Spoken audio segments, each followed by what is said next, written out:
नमस्कार दोस्तों, स्वागत है आप सभी का हमारे चैनल में।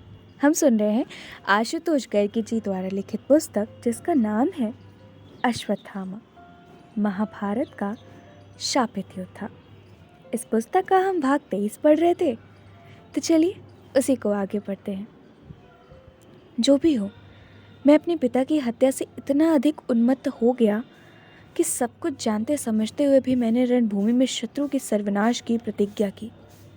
मैंने अपनी भुजाओं को ऊपर उठाया और कहा, संसार के लोग पुत्र की कामना इसलिए करते हैं कि वह समय आने पर इहलोक और परलोक में अपने पिता की रक्षा कर सके, परंतु मुझ जैसे पुत्र के होते हुए भी मेरे पिता की ऐसी दुर्दशा हुई। धिक्कार है मेरे दिव्यास्त्रों को, धिक्कार है इन भुजाओं को और मेरे पराक्रम को। अब मेरे जीवन का बस यही उद्देश्य है कि मैं अपने पिता के अपमान एवं उनकी छल पूर्वक हुई हत्या का प्रतिशोध लूं। धृष्टद्युम्न ने निश्चित ही महापाप किया है अश्वत्थामा। दुर्योधन ने मेरे कंधे पर हाथ रखकर सहानुभूति व्यक्त करनी चाहिए, परंतु मेरे विचार से इस कुकृत्य में सबसे बड़ा दोषी युधिष्ठिर है। वह स्वयं को धर्म का अंश कहता है, लेकिन उसने नीचता भरा काम किया है। उसे अवश्य ही इसका दंड मिलना चाहिए। दुर्योधन मेरी वेदना की अग्नि में अपने रक्त को गर्म करने का प्रयास कर रहा था। वह धीरे धीरे मुझे पांडवों के विरुद्ध उकसा रहा था। वह और उसकी सेना पिछले 15 दिन में पांडवों का सर्वनाश करने में विफल रहे थे, और इसलिए अब दुर्योधन ने मेरी आहत भावनाओं को अपना अस्त्र बना लिया था। मैं अपने पिता की हत्या से इतना क्षुब्ध था कि मैंने स्वयं को भावावेश में बह जाने दिया। कल सुबह, मैंने आके कहा, जब मैं रथ में बैठकर रणभूमि में उतरूंगा तो मुझे पांडव तो क्या, देवता, गंधर्व, असुर, नाग और राक्षस भी नहीं रोक सकेंगे। मैं कल ही पांडवों की संपूर्ण सेना को मिट्टी में मिलाकर रणभूमि में प्रलय की स्थिति पैदा कर दूंगा। बहुत हो गई श्री कृष्ण की लीला। यह श्री कृष्ण के विरुद्ध मेरी प्रथम टिप्पणी थी। बहुत अच्छा, दुर्योधन ने कहा, परंतु अर्जुन को कम ना आको। अश्वत्थ, मत भूलो कि वह सर्वश्रेष्ठ धनुर्धर ही नहीं, अस्त्रवेत्ता भी है। उससे अधिक अस्त्र शस्त्रों का ज्ञान किसी को नहीं है। ऐसे में क्या अर्जुन को पराजित कर पाना संभव? जानता हूं। मैंने दुर्योधन की बात को बीच में ही काट दिया, परंतु मेरे पास भी एक अस्त्र है जिसकी काट किसी के पास नहीं है। यह शत्रु का नाश किए बिना नहीं लौटता। इस संसार में उस अस्त्र के लिए कोई भी अवध्य नहीं है, इसलिए जिस व्यक्ति पर उसका प्रयोग कर दिया जाए उसके जीवित बचने का कोई उपाय नहीं है। अरे वाह!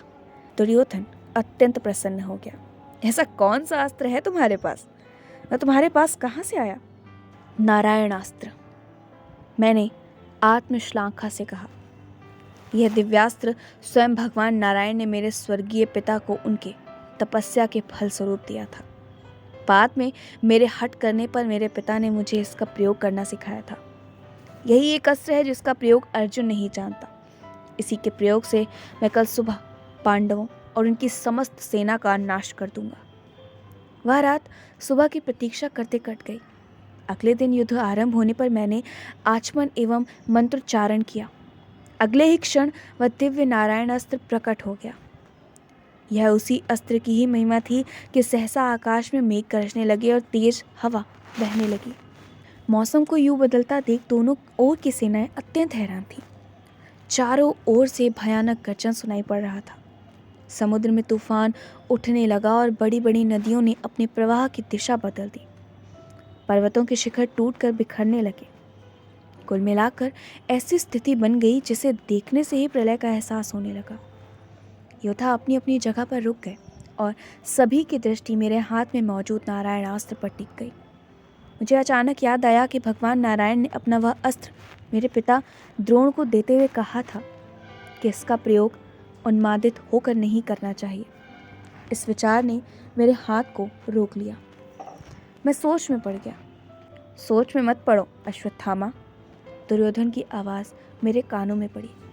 शायद उसने मेरी दुविधा को भांप लिया था और वह नहीं चाहता था कि नारायणास्त्र में छिपी पांडवों के विनाश की अंतिम संभावना मेरी दुविधा की भेंट चढ़ जाए। अपने पिता की मृत्यु को याद करो, वह चीखा। अस्त्र चलाओ अश्वत्थ। मैं अपने आवेश को संभाल न सका और मैं कुछ सोच समझ पाता उससे पूर्व मेरे हाथ से नारायणास्त्र छूट गया। उसमें से हजारों बाण निकले जिनके अग्रभाग प्रज्वलित थे। उन बाणों से आकाश की समस्त दिशाएं आच्छादित हो गईं। उसके बाद उसमें से लोहे के गोले, द्विचक्र, गदा आदि अनेक अस्त्र प्रकट होने लगे जिनमें छुरे लगे हुए थे। ये अस्त्र शस्त्र पांडवों की सेना को तेजी से नष्ट करने लगे। इस भयावह अस्त्र के प्रभाव से पांडव सेना तितर बितर होकर यहाँ वहाँ भागने लगी। वह दिव्यास्त्र अत्यंत द्रुत गति से शत्रु के सैनिकों का संहार कर रहा था। उससे सभी को विश्वास हो गया कि शीघ्र ही वह युद्ध कौरवों के पक्ष में हो जाएगा। श्री कृष्ण के लिए यह एक बार फिर चुनौती की घड़ी थी। उन्होंने तत्काल पांडवों को एक जगह बुलाकर कहा, नारायणास्त्र को शांत करने का बस एक ही तरीका है कि इसके सामने हथियार डालकर सिर झुका दिया जाए।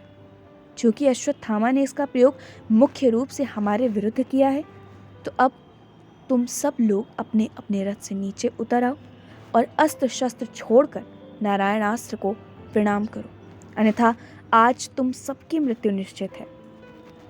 श्री कृष्ण की वाणी की अवहेलना करने से बड़ी मूर्खता क्या हो सकती थी।